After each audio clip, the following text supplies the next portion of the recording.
থাকি মজা আকাশে বাতাসে। তো কোথায় যাচ্ছি? মজা কিসের? মজা হলো যাচ্ছিল আজকে বাবার বাড়িতে, ডক্টর দেখিয়ে যাব ওখান থেকে বাবার বাড়িতে।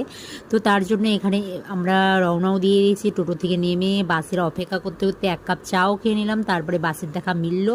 অবশেষে বাসে উঠে গেলাম। উঠে যাওয়ার পরে তারপরে ডক্টর দেখিয়ে আমরা তারপরে চলে আসলাম একদম আখের রস খেতে, কারণ আখের রস এখানে খুব সুন্দর বানায়। তো তারপরে চলে আসলাম মিষ্টি, কারণ জামাই যাচ্ছে শ্বশুরবাড়িতে, মিষ্টি তো নিতেই হবে। মিষ্টি নিয়ে নিলাম। তারপরে আমি একটু পার্লারে চলে এসেছিলাম, পার্লারে ভুরু প্লাক করতে। তারপর আবার টোটোতে চেপে বাড়িতেও এসে গেলাম।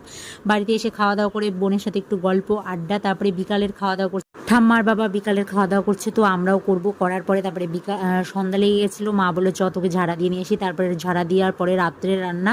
তো ভিডিওটা কেমন লাগলো ডেসক্রিপশনে লিঙ্ক দেওয়া থাকবে ফুল ভিডিওটা দেখতে চাইলে, আর ওখান থেকে অবশ্যই দেখে সাবস্ক্রাইব করে দিও চ্যানেলটাকে। বাই সকলকে।